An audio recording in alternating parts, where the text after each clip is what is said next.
নমস্কার বন্ধুরা, ধীরা কুকিং ব্লগসে সবাইকে স্বাগত। আজকে আপনাদের দুটো রেসিপি করে দেখাবো, পাবদা মাছের ঝোল আর পুঁটি মাছ দিয়ে বরবটির রেসিপি।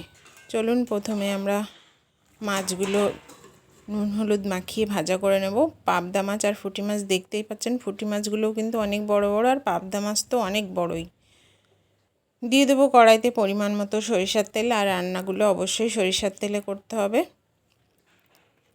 তেলটা খুব ভালো করে গরম করে নেব, তারপরে কিন্তু মাছগুলো ভাজা করব।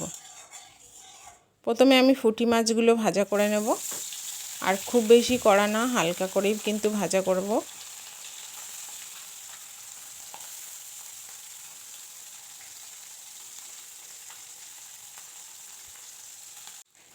এক পাশ ভাজা হয়ে গেছে, উল্টে আর এক পাশ ভাজা করে নেব।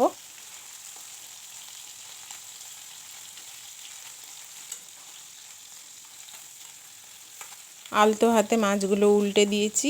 এইভাবে আমি সব মাছ কিন্তু ভাজা করে নেব। দেখেই বুঝতে পাচ্ছেন মাছ ভাজা কিন্তু রেডি। এবার মাছ ভাজার আমি মাঝখানেই তেলের ভেতরে ফোড়ন দেব। আপনারা কিন্তু মাছগুলো উঠিয়েও নিতে পারেন। দিয়ে দিলাম গোটা জিরে।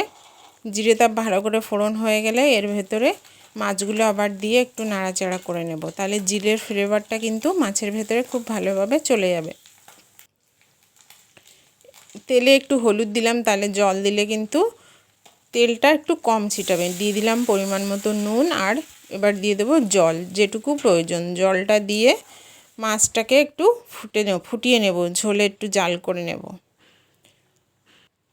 ঝোলটা খুব ভালো করে ফুটে গেছে। এবার দিয়ে দিলাম কাঁচা লঙ্কা আর বরবটি দিয়েই পুঁটি মাছের ঝালটা বা ঝোলটা হবে। এবার আমি ঢেকে রান্না করব 5 মিনিট মতো। আর এইদিকে কিন্তু আরেকটা কড়াইতে আমি দিয়ে দিলাম পরিমাণ মতো সরিষার তেল। পাবদা মাছগুলো ভাজা করব, আর পাবদা মাছ কিন্তু হাইটে ভাজা করা যায় না, তেল ছিটে কিন্তু একদম গায়ে ভরে যাবে। এই জন্য পাবদা মাছ দেওয়ার আগে তেলটা গরম করে একদম লো করে তারপরে মাছটা দিতে হবে। একটু নুন দিয়ে দিলাম যাতে তেলটা কম ছিটায়, একটু হলুদ গুঁড়োও দিয়ে দিলাম। এবার মাছগুলো দিয়ে দেবো। সব মাছ কড়াইতে ধরবে না, আর দেখুন কতটা বড় বড় মাছ।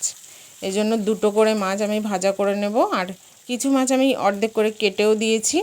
মাছ ভাজা কিন্তু হয়ে গেছে, পাবদা মাছ ভাজা দেখতেই পাচ্ছেন। আর এদিকে কড়াইতে আপনাদের বরবটির তরকারিটা দেখিয়ে দিই।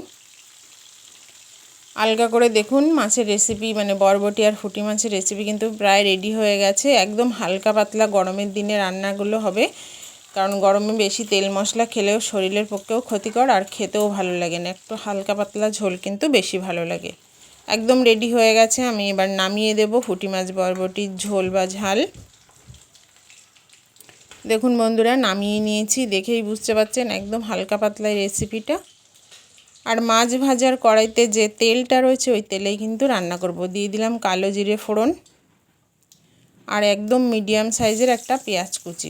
পেঁয়াজগুলো দেখুন কেমন চোখো করে কুচি করে নিয়েছি, ছোট ছোট দেখতেই পাচ্ছেন।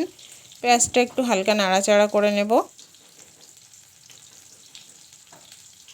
এর ভেতরে দিয়ে দেবো আদা বাটা, একদম অল্প পরিমাণ, কিন্তু খুব বেশি মশলাতে দেওয়া যাবে না। মিডিয়াম সাইজের একটা পেঁয়াজ, অল্প একটু আদা, 4-5টা কাঁচা লঙ্কা, যে যেরকম ঝাল খান আর কি।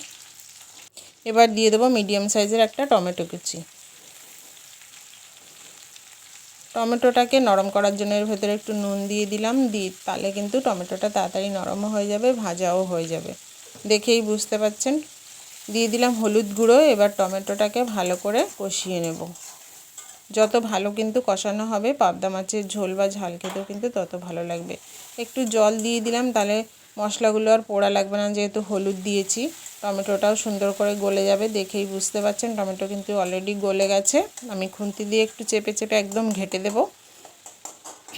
টমেটো ঘেঁটে দিলেই কিন্তু ঝোলেরও টেস্ট আসে, কালারও আসে সুন্দর।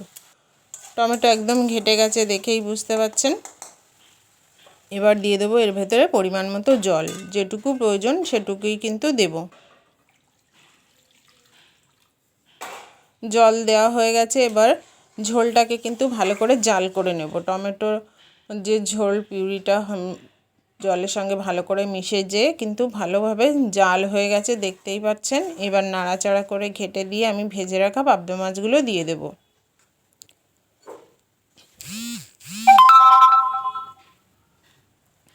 পাবদা মাছগুলো এবার দিয়ে দিলাম। পাবদা মাছগুলো দিয়ে মিডিয়াম টু লো আছে মাছটাকে 5 মিনিট ধরে রান্না করব। বেশিক্ষণ কিন্তু পাবদা মাছ রান্না করা লাগে না, খুব অল্প সময়ে মাছটা রান্না করা হয়ে যায়। একদম রেডি হয়ে গেছে তরকারি, দেখতেই পাচ্ছেন। নামানোর আগে 1 চা চামচ সরিষার তেল দেবো, আর এই তেল কাঁচা তেলটা কিন্তু অবশ্যই দিতে হবে, তাহলে তরকারির টেস্টটা জাস্ট অসাধারণ আসে। দেখেই বুঝতে পাচ্ছেন একদম রেডি। এবার লো আছে 30 সেকেন্ড মতো ঢেকে রেখে দেবো, তারপর নামিয়ে দেবো। আর খেতে ভীষণ টেস্টি হয়। এই সরিষার তেলটা কিন্তু অবশ্যই দিতে হবে, কাঁচা সরিষার তেল, না হলে কিন্তু খেতে ভালো লাগবে না। তাহলে কেমন লাগলো রেসিপিটি তো অবশ্যই জানাবেন।